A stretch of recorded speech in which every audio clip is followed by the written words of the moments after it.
उत्तर प्रदेश देश का सबसे बड़ा राज्य और देश की राजनीति की दिशा तय करने वाला प्रदेश। यहाँ होने वाली हर राजनीतिक, सामाजिक और प्रशासनिक घटना सिर्फ राज्य तक सीमित नहीं रहती, बल्कि उसका असर सीधे राष्ट्रीय राजनीति पर पड़ता है। नमस्कार दोस्तों, मेरा नाम है नवनीश और आज हम बात करेंगे, क्या बीजेपी के लिए सरदर्द बन गया है एसआईआर।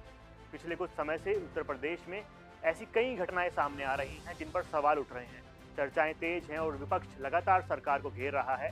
आज के इस वीडियो में हम शोर से हटकर, भावनाओं से ऊपर उठकर एक ठंडे दिमाग से समझने की कोशिश करेंगे कि उत्तर प्रदेश में क्या हो रहा है। 2024 के लोकसभा चुनाव का वोट काउंट क्या संकेत देता है, स्पेशल इंटेंसिव रिवीजन यानी एसआईआर की भूमिका क्या रही, और सबसे बड़ा सवाल, क्या ये सब बीजेपी के लिए राजनीतिक नुकसान की चेतावनी है। उत्तर प्रदेश सिर्फ एक राज्य नहीं बल्कि सत्ता की सीढ़ी है। लोकसभा की सबसे ज्यादा सीटें, विधानसभा का विशाल आकार और जटिल सामाजिक समीकरण इसे देश का सबसे निर्णायक राज्य बनाते हैं।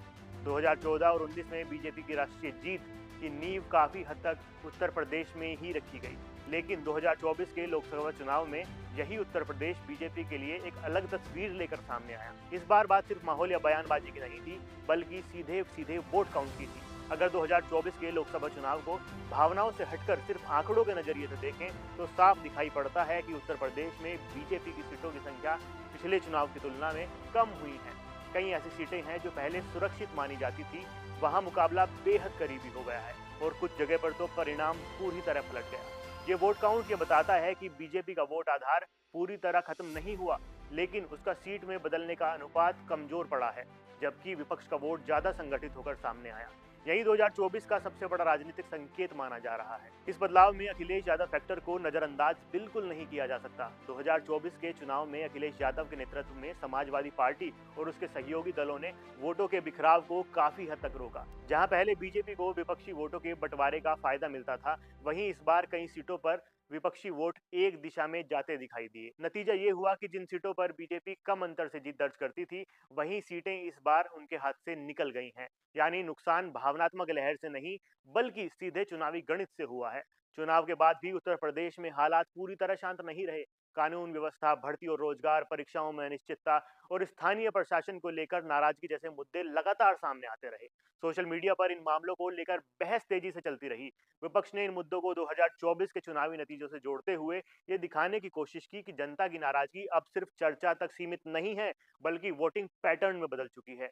वहीं सरकार और बीजेपी का कहना है कि हालात नियंत्रण में है और कई मुद्दों को बढ़ा चढ़ाकर पेश किया जाता है। इसी पूरे चुनाव परिदृश्य में एक तकनीकी लेकिन बेहद अहम शब्द बार बार चर्चा में आया, वो है स्पेशल इंटेंसिव रिवीजन यानी एसआईआर। एसआईआर का उद्देश्य वोटर लिस्ट को अपडेट करना होता है, जिसमें डुप्लीकेट नाम हटाए जाते हैं, गलत प्रविष्टियों को सुधारा जाता है और नए योग्य वोटरों को जोड़ा तोड़ा जाता है। लेकिन चुनावी राजनीति में वोटर लिस्ट से जुड़ा हर बदलाव सीधे वोट काउंट को प्रभावित करता है। 2024 के चुनाव से पहले और बाद में एसआईआर को लेकर कई कई इलाकों में चर्चा रही कि किन क्षेत्रों के नाम कटे, किन क्षेत्रों में नए नाम जुड़े और इसका असर मतदान प्रतिशत और नतीजों पर कैसे पड़ा। विपक्ष ने आरोप लगाया कि एसआईआर की प्रक्रिया से कुछ वर्गों के वोट प्रभावित हुए हैं, जबकि चुनाव आयोग और प्रशासन का ये कहना रहा कि यह प्रक्रिया पूरी तरीके से नियमों को ध्यान में रखते हुए पारदर्शिता के साथ की गई है। सच्चाई ये है कि एसआईआर ने मुकाबले को और ज्यादा टाइट बना दिया है। जहां पहले से ही जीत और हार का अंतर कम था, वहां हर एक वोट का महत्व और बढ़ गया है। ऐसे करीबी मुकाबले में वोटर लिस्ट में हुआ छोटा सा बदलाव भी बड़ा राजनीतिक असर पैदा कर सकता है। अगर बीजेपी के नजरिए से देखा जाए तो पार्टी लगातार ये कहती रही है कि उत्तर प्रदेश में इंफ्रास्ट्रक्चर, कानून व्यवस्था और निवेश के स्तर पर बड़े काम हुए हैं। सरकार का दावा है कि अपराध पर नियंत्रण हुआ है, माफिया राज कमजोर पड़ा है और विकास परियोजनाएं आज जमीन पर दिखाई पड़ रही हैं। पार्टी ये भी मानती है कि 2024 में कुछ सीटों पर नुकसान गठबंधन, स्थानीय समीकरण और बेहद कम जीत हार के अंतर की वजह से हुआ। लेकिन राजनीति में सिर्फ कारण गिनाना काफी नहीं होता, क्योंकि अंत में जनता वोट काउंट के आधार पर ही फैसला करती है। अब ऐसे में सबसे अहम सवाल ये है कि अगर वोट कट रहे हैं तो वोट किसके कट रहे हैं। 2024 के आंकड़े और ग्राउंड फीडबैक ये संकेत देते हैं कि सबसे ज्यादा असर बीजेपी के शहरी और सेमी अर्बन वोटर में देखने को मिला।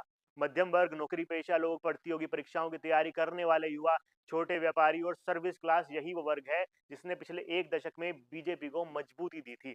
लेकिन इसी वर्ग में भर्तियों की अनिश्चितता, बेरोजगारी का दबाव, महंगाई और प्रशासन से संवाद की कमी को लेकर नाराजगी भी सामने दिखाई पड़ती है। ये नाराजगी खुलकर सड़कों पर नहीं आई, लेकिन वोटिंग पैटर्न में इसका असर दिखा। ये वोट पूरी तरीके से विपक्ष में ट्रांसफर नहीं हुए, लेकिन विपक्ष को थोड़े-थोड़े वोट इसमें से जरूर मिले हैं। एसआईआर जैसी तकनीकी बदलावों के बीच जब मुकाबला पहले से भी करीबी हो, तब ये साइलेंट नाराजगी चुनाव नतीजों को पलट सकती है।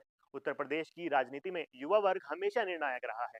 भर्ती, परीक्षा, रोजगार, भविष्य की सुरक्षा जैसे मुद्दे युवाओं को सीधे प्रभावित करते हैं। अगर युवा खुद को असुरक्षित या उपेक्षित महसूस करता है, तो वे सोशल मीडिया के जरिए अपनी नाराजगी जाहिर करता है और यही नाराजगी धीरे-धीरे राजनीतिक दबाव में बदल जाती है। 2024 के वोट काउंट में ये वर्ग एक साइलेंट फैक्टर के रूप में उभरा, जिसने कई सीटों पर नतीजों का रुख भी बदल दिया। दोस्तों, राजनीतिक नुकसान हमेशा तुरंत नहीं दिखाई पड़ता।